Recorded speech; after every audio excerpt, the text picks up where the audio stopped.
Oh, I'm going to grab my mic. I forgot that. Hi, gorgeous souls. All right, let's talk about manifesting unwanted problems in your life. In my other video called The Major Mistake I Was Making that was keeping, or the major mistake you're making that's keeping your savings small, I talked about how I was manifesting problems into my life because I set an intention for a certain amount of money in my savings. Anytime it would go above that, unexpected problems would happen in my life to take it back down to that amount. And yes, anytime it went below that amount for any reason, it would bump back up with unexpected blessings, which was awesome. But today we're going to talk about those problems. Manifesting unexpected problems into your life. Why does this happen? When does this happen? Can we manifest negative things into our life? What happens if we have anxiety and we think about negative things?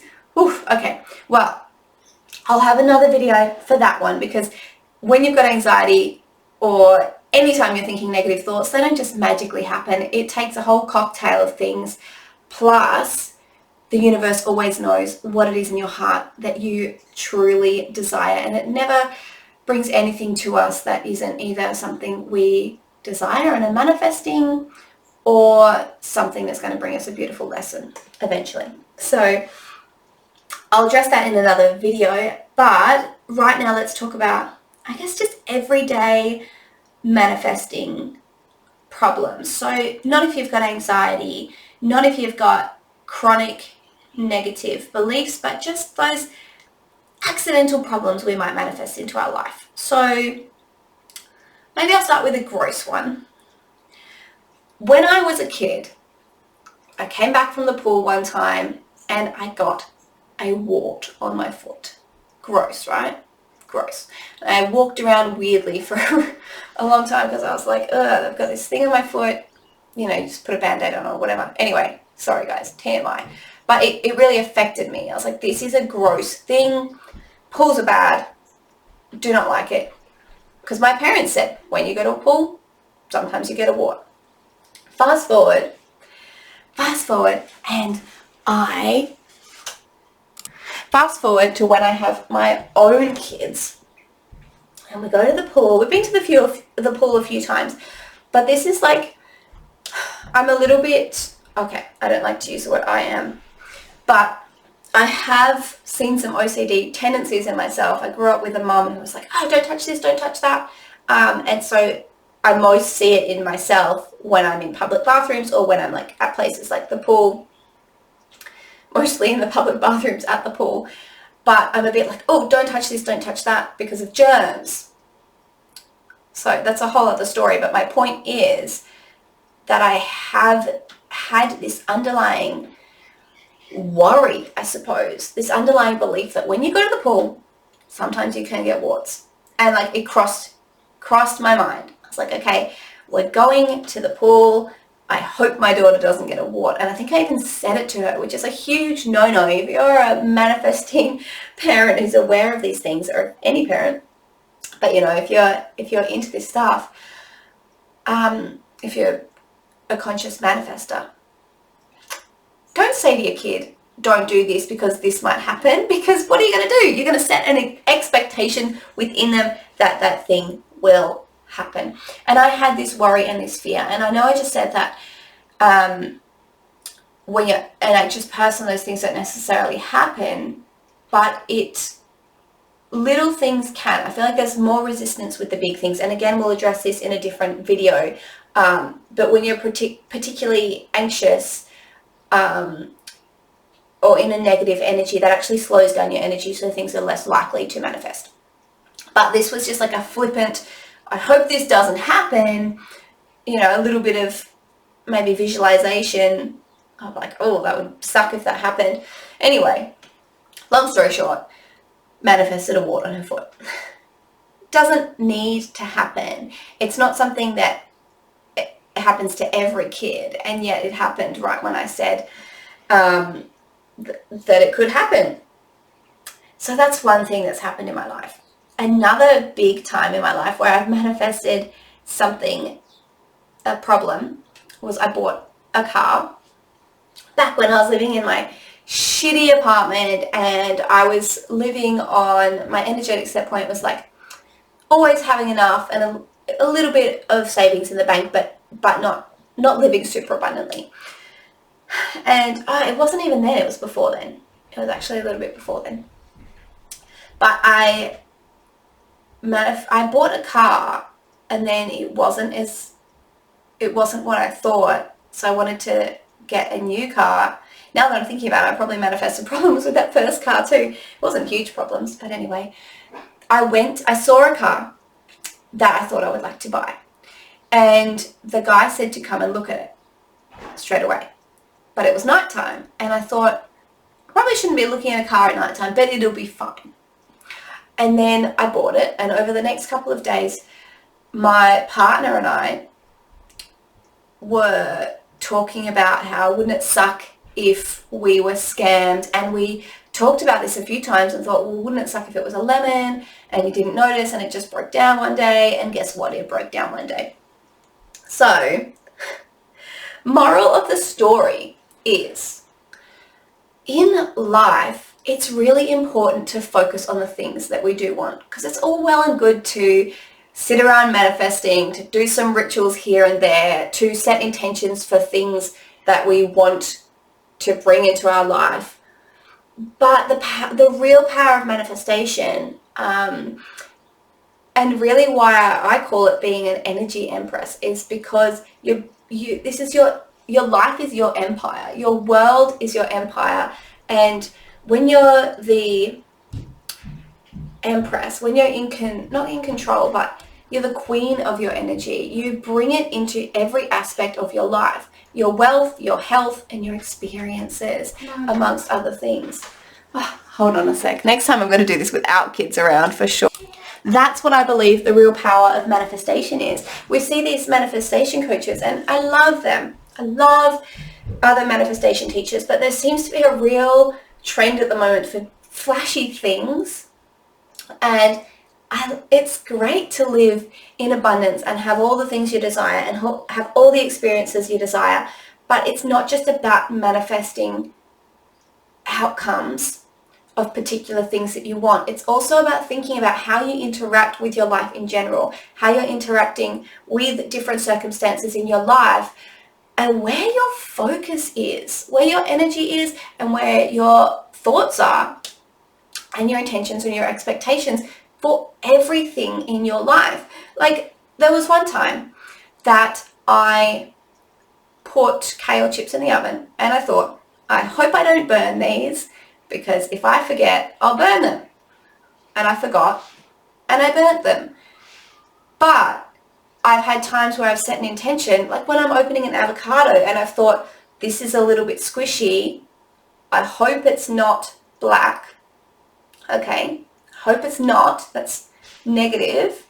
But then I flipped it, and I'll talk somewhere about the tipping point. It's important to neutralize any negative thoughts, but also then you can bring in the positivity. Because if you neutralize a thought, it's got, equal possibility that it will or won't happen, or you just kind of cancel it out. But if you bring more on either side, you're making one side more likely than the other, because we're always putting that energy and intention into the universe, and I feel like the more you put out there is the thing that will be created.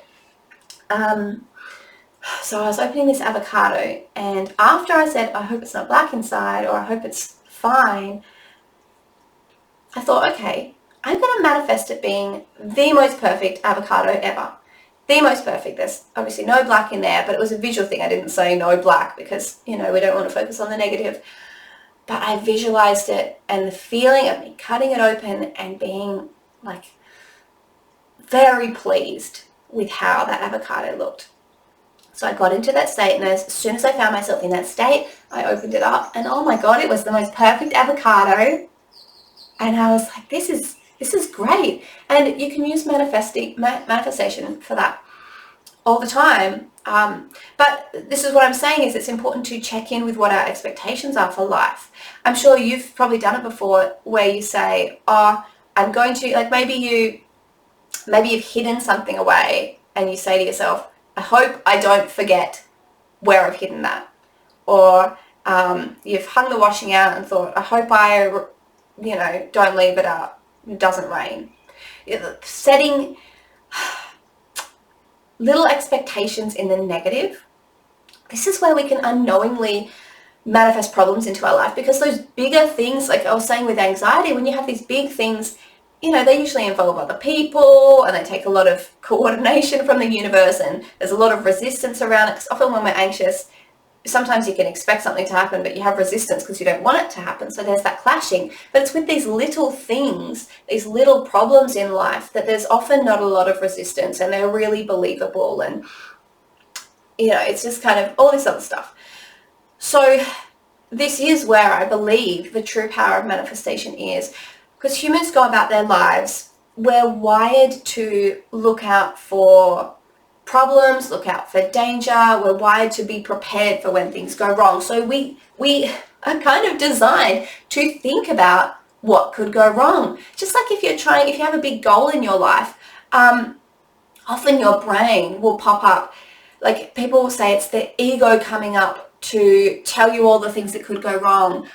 But I heard it beautifully said, I think it was Lauren Eliz Love, who said, what if the ego's bringing all that stuff up so you can be prepared for when it happens, or so you can remember how you overcame all those things in the past and know that you can overcome them in the future. I just completely lost my train of thought, sorry.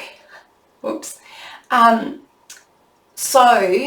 So the brain might bring up all these problems, but then what we can do is question them. Think about my life changed so many times. I love when I say, my life changed when I heard this thing, but I love, sometimes you learn things in life and they stay with you, right? And they just change your entire way of thinking. When I was in grade 12, I think it was, learning psychology, and I learned about metacognition, which is thinking about your thinking. Oh my God, my life changed. And that's what I am encouraging you to do today, is pay attention. It starts with awareness, right? I think in The Secret they encourage this. You start paying attention to your thoughts and what you're thinking and question them. I make it really simple for myself. I just be aware of my thoughts. I'm like, okay, is that what I want? Is this what I desire? And if it isn't, I shift my focus. This is what I want you to do, is shift your focus towards what you do want. Because sometimes what we do is we start piling on these secondary emotions, like, now I'm bad for thinking that, or I shouldn't have thought that, or now I'm anxious or worried that it would happen. Don't do any of that. Don't suppress it. Don't bring resistance to it. Don't get attached to it. Just gently shift. I love to ask myself the question, okay, is this what I want? No. Okay, what do I want? If I could have it happen any way I want to, if I had a magic genie, if life was just my, canvas, and I was painting and I'm the one who calls the shots. If I had absolute choice in this, I've just made that a simple question, not so simple, right? But you just ask yourself, what is it that I want? What is it that I truly want? And start, just play with it a little bit. I don't want to tell you to, sometimes we can, with manifesting and visualizing, we make it work, like not make it work as in make it work, but turn it into work. Like, I have to think this thing, I have to have positive thinking, I have to slap this on top of the other thing. All I'm asking you is to gently shift away and start to play in the energy of, what if it could just happen however I want it to happen? Wouldn't that be great? I've had problems happen in my life before, and like appliances break. I've had my dryer broke. I had my laptop break when I was in uni, and it got the blue screen of death and all my stuff was on there, and I was like, I can't lose this. I've had my iPod. I dropped my iPod into the dog bowl of water. What was the other one I was going to share? I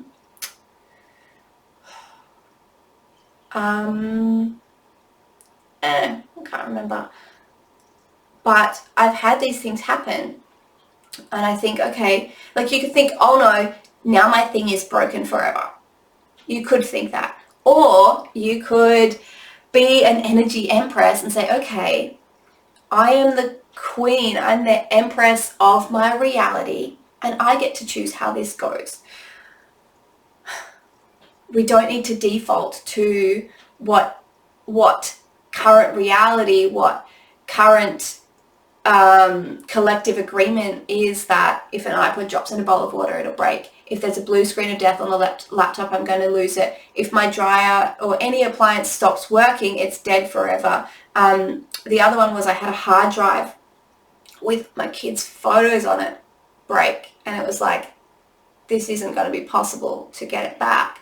But I said, no, I am the empress of my energy. I'm the empress of my reality. And what if all those things that we've been told aren't necessarily true? What if I could have a miracle happen today? What if I could choose that this problem just fixes itself? Because this is what I want. I want it to work. I want it to be as it was before. And I got into that energy. I was like, it's fine. It's fine. I'm not going to let myself get into the energy of, oh no, it doesn't work. What am I going to do? Start planning for what I'm going to do instead, or start grieving because I've lost something. No. I'm going to walk away and live my life as though nothing, not in a delusional way, but in a detached to reality way. I'm going to live my life and assume that when I come back, this problem is going to be fixed. All 4 of those problems got fixed by themselves. Now I'm thinking there's one other one. I think my washing machine did it once. Anyway, it doesn't matter what problem is in your reality. Often we default to what we think is the outcome. And it's the same when we are manifesting problems into our life. Sometimes you're just not noticing what you're thinking and what intention and expectation you're setting, because manifestation is all about the expectation we set. People think it's about intentions. People think it's about thoughts, but it's not. It's about expectation. And yes, we can have default thoughts that manifest, or we can have positive thinking. We can control our thoughts to manifest certain things. Yes, we can set conscious intentions, but really those are just the conscious surface level of expectations, and it's expectations that will manifest. Not always. If you're anxious and you feel like, oh, this could happen, it doesn't always happen like that. And expectations, you can set in intention and not fully believe it. And I'll talk about that in other videos as well. But it's your expectations and your energy bundle together into creating this reality. So what are you thinking on a daily level? Are you thinking, I'm going to be late for work? I am a late person. Are you thinking, that person who I rely on is always late, or they're always unreliable?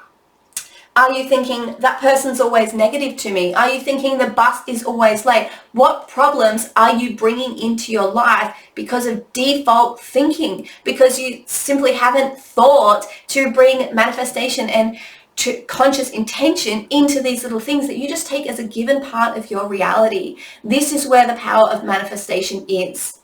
What about health issues? Do you have a health issue that I find it interesting with chronic illness is the start of an illness. Abraham Hicks talks about this a little bit. At the start of an illness, you think, oh, that's an interesting feeling. Like, take a cold. Oh, I've got a little sniffle. And then if it sticks around, you're like, okay, oh, I'm worried that it might hang around. And then you get to a point where you identify and say, okay, I'm sick now. And then you go through this process. I've tested this myself. You go through this process of illness where you say, I'm sick, this is horrible. And then it's when you start letting go of the attachment that it passes. I'd be interested to see how true that is for people, because I would say that that's true for a lot of people.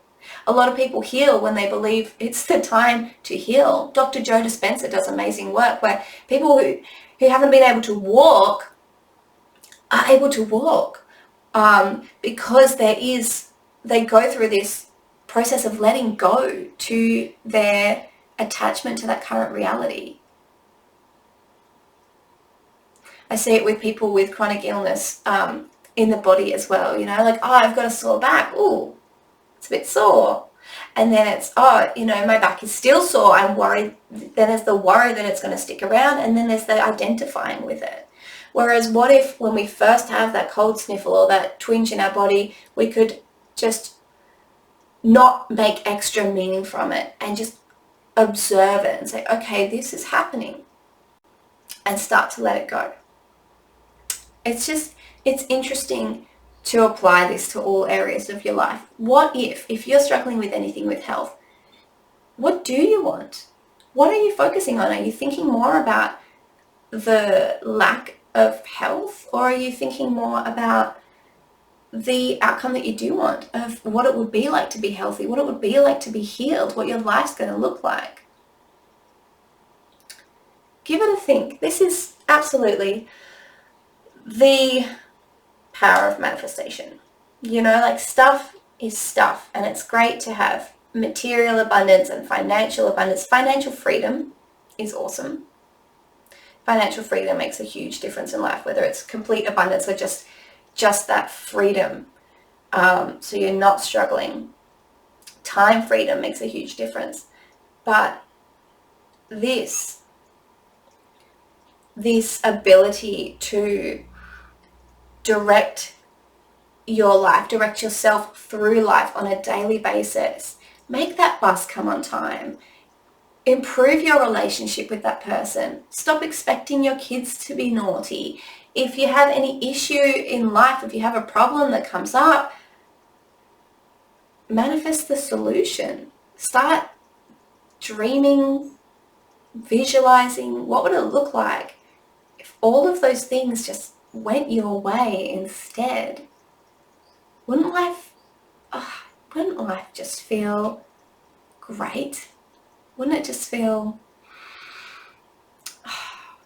you really get to design your life, not just in the material way, but the experiences on the everyday basis. So I hope this makes a difference in your life. I hope that you practice this and implement it and bring it into your everyday. And I would love to hear from you how it goes and how it shifts and changes your life and your experience of life and your everyday feelings and just the way you relate to your reality, and then what happens to the physical reality as a result. So it's been great, guys. I will talk to you in the next episode. Bye.